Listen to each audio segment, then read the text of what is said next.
G'day everyone, welcome to New Zealand Outdoor Blades, and I'm here with a good buddy, Andrew from Hunting and Fishing Palmerston North. Go check him out, he'll sell you a really good deal on a rifle. So Andrew, the question I've got today really is what hunting rifles are the New Zealand hunters here buying off you, and why that is?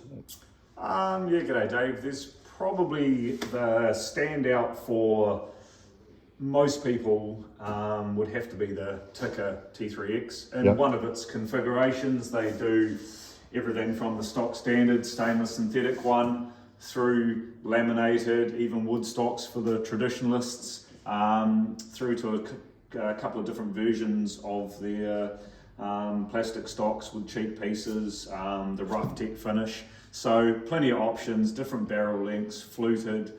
They're just one of those really hard to beat rifles, really. Very good adjustable trigger, lightweight, super smooth action, and basically pretty much any caliber you could want, including the 7PRC, which is one of the latest and greatest ones, so they're on the way now. Left hand option as well, you can pretty much get most calibers in left hand as well. So yeah, pretty hard to beat for the money. For under $2,000, you can spend a lot more money on a factory rifle, but you're probably not going to beat it accuracy wise. Yeah, so they all shoot, that's what I hear, it's the word I hear is all the Tikkas shoot well. 100%, yeah. I mean, when I go to the range, sighting customers' rifles, which we're doing sort of at least every second week, the Tikkas are easy. You can pretty much grab a Tikka and a packet of factory ammo and you know the thing's going to shoot. You just don't get bad ones, basically. Top quality barrels, and yeah, they're just magnificent rifles. Great, and you mentioned something about calibers, I'll come back to that later. And just a quick one, I see there for our American viewers, we've got a Ruger in there. You're selling a few of those by any chance? Yeah, selling a few Rugers. The beauty of the Rugers is in the American is they give a price point where you can get basically a package ready to go for well under $2,000. And then the other one, probably the other standout, is people don't want to go to the price of a Tikka. The good old Hauer model 1500s. Again, you can get a suppressed package ready to go for well under $2,000, and still have a stainless barrel, which New Zealand hunters pretty much insist on. It's pretty hard to sell a old wood blued rifle these days. Everyone wants the stainless, just due to our conditions over here, really, with wet bush and that, and people are often in the hills for days on end, and you just can't beat stainless for that. Yeah, with you on that. Thanks, Andrew. Now, what other rifles have you got there that you're selling, please? The other one that's really sort of coming along in New Zealand is the Vagara. Vagara is a brand that have been making other people's barrels for a number of years, and now they've gone into their own rifles as well, and they've got a massive range, everything from compact little short models like this, right up to the big long range cannons, carbon barrels, carbon stocks. They've pretty much got everything covered, left hand as well, and a lot of options, which is nice. And it's just one of those brands that's really starting to grab quite a bit of market share just because of quality and price and range, really, variety of rifles.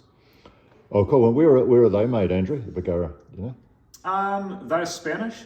Again, been around for quite a while. In terms of their barrels, pretty well known, but in recent years just really come along in their range. Oh, good one. And any other sort of standout rifles you want to mention here that people are buying? Or? Yeah, we still sell the odd Sarco. I mean, Sarcos and Tikkas are pretty much the same thing, but there's just a few nicer features with the Sarco that make them, for a lot of guys, worth the extra money to go to. But essentially, Sarco and Tikkas are probably sort of sitting at the top of the heap, really, in terms of popularity and accuracy. But there's plenty of other models as well. We still sell a few Brownings. Weatherby, of all things, have made a bit of a comeback. Good old Mark 5s and a few options. So again, there's still a few guys old enough to know that brand and know the quality there. So you probably one yourself, Dave. Yeah, well, actually, I've got a Mark 5, mate, so yeah, it must be old. Like I said, old enough.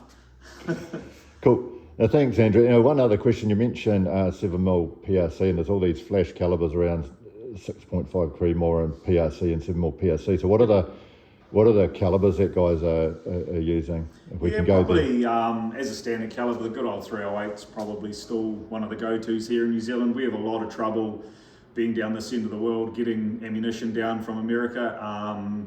And one of the big popular calibers here is the 7mm08 and has been for a number of decades, but just starting to get a little bit hard to get runs of ammo of 7mm08. So 308, obviously it's fairly well produced in America, so you always get a bit of a trickle coming down here. So as a standard caliber, probably the 308. As a shop, we sell a lot of 7mm mags, 7mm rem mags. A lot of guys do longer range shooting now, and the 7mm mags are very good all-rounder really. And like I said, the PRC 7mm sort of going to be the next thing in that line. And 6.5 PRC is another one of those popular calibers. Creedmoor has dropped off the boil a little bit, probably since the PRC 6.5 came along.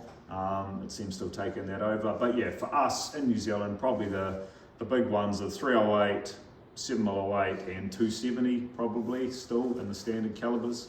And then yeah, in your magnums, your 7mm mags probably still the front runner here. And then the littler stuff as well. Don't sell a lot of 243s, but 223s, definitely the one. We're lucky enough here in New Zealand that we're allowed to use suppressors and tame the noise, tame the recoil, so you know, guys can chuck a suppressor on their 308 and get the wife or the kids to shoot it without getting kicked around too much. So yeah, hugely popular. In fact, we hardly sell a rifle these days without a suppressor on.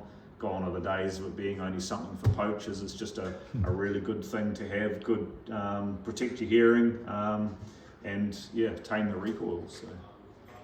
It's awesome, mate. I had to laugh when you said word poacher, so I won't go there. No, that's really awesome, Andrew. Now, thanks again for your time. I know you're a busy guy. Now, if anyone wants to buy a rifle, come see Andrew at Hunting and Fishing Palmerston North. He does do some great deals. I bought 2 off him in December, and he gave me a really good deal on them. So he's got some good stuff on the rack there. So thanks again, Andrew, No problem. Have a great day. Cheers. Cheers, mate. Thanks.